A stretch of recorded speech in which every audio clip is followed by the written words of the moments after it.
अमीर ननद की गरीब भाभी। रीना एक मध्यम परिवार की लड़की थी, लेकिन उसकी भाभी शिवानी एक बड़े घर की बेटी। शिवानी की शादी अभिषेक से लव मैरिज थी।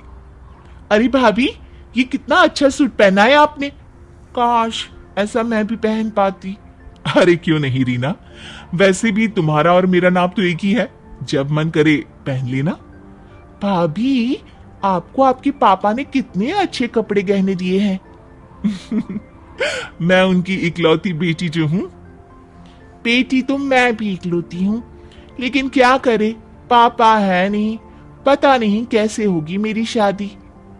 तभी वहां शिवानी की सास आ जाती है। अरे क्यों नहीं करेगा भाई तेरी शादी धूमधाम से, आखिर जिम्मेदारी है तो उसकी। और वो दिन भी आ जाता है जब रीना की शादी तय हो जाती है। अभिषेक, क्या हुआ? आप इतने परेशान तो कभी नहीं दिखे। कोई बात है तो बताइए मुझे। अरे शिवानी, वैसे तो शादी का सारा इंतजाम हो गया है, लेकिन गहनों का रेट तो आसमान छू रहा है। कैसे क्या करूं, कुछ समझ में ही नहीं आ रहा। थोड़ी देर में शिवानी अपने पूरे गहने अभिषेक के सामने रख देती है। ये लीजिए, गहनों का इंतजाम भी हो गया।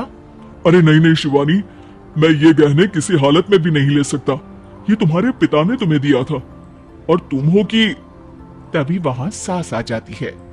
अरे तो क्या हुआ, इसकी तो हो गई ना शादी, अब किसे दिखाने हैं इसने गहने। सास गहनों का डिब्बा शिवानी के हाथ से लेकर वहां से चली जाती है। रीना की शादी धूमधाम से होती है और अब वो बड़े घर की बहू बन जाती है। वहीं रीना की शादी के बाद शिवानी और अभिषेक उसकी शादी के कर्जों से डूब जाते हैं। मैं सोच रही हूँ नौकरी करनी शुरू कर दूं, वैसे भी पढ़ी लिखी हूँ, आपकी थोड़ी मदद भी हो जाएगी। वैसे शिवानी, कुछ दिन कर लो तो अच्छा ही होगा, क्योंकि जरूरत भी है। अब शिवानी भी नौकरी करने लगती है और घर खर्चे में अभिषेक का हाथ बटाती है। एक दिन शिवानी, रीना का फोन आया था, कह रही थी कि आने वाले त्योहार में उसके ससुराल जाना है। ठीक है माँ। अरे ठीक तो है, लेकिन एक काम कर लेना, उसके सास ससुर से लेकर पूरे खानदान के कपड़े मिठाइयाँ सब ले आना, और हो सके तो रीना के लिए छोटे से कान में पहनने के बूंदे भी। और क्या है ना, शादी में उसे सारी बड़ी बड़ी कान की ज्वेलरी दी थी, घर में पहनने के लिए तो उसके पास कुछ भी नहीं है।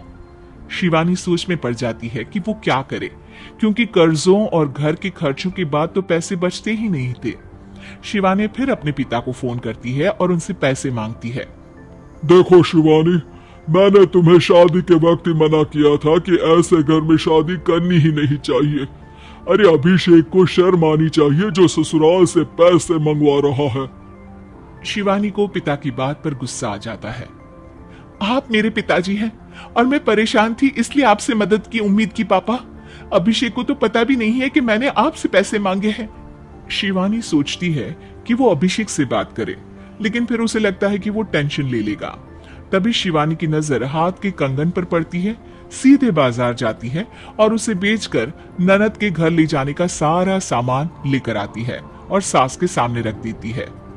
हाँ ठीक है, लेकिन फल थोड़े और अच्छी क्वालिटी के होने चाहिए थे। शिवानी कुछ नहीं कहती, वहां से चली जाती है।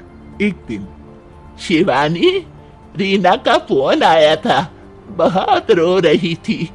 क्यों माँ, क्या हुआ? सब ठीक तो है ना उसके ससुराल में? अरे तूने तो उसकी नाक ही कटवा दी। अब मैंने क्या कर दिया माँ? कह रही थी कि बड़े घर की बहू है भाभी, जो कपड़े दिए वो ब्रांडेड भी नहीं थे। तू तो जानती है ना उन लोगों का पहनावा कितना अच्छा है। तू तो मेरी बेटी का भला कभी सोचती नहीं।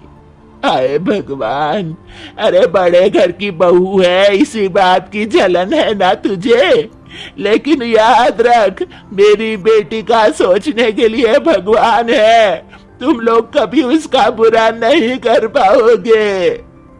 अब शिवानी के मन में सवाल था कि क्या ईश्वर सिर्फ रीना के साथ है, उसके साथ नहीं। लेकिन उसे सुकून था कि वो अभिषेक के साथ उसकी जिम्मेदारियों को निभाने में बराबरी की हकदार है। शिवानी वहां से चली जाती है।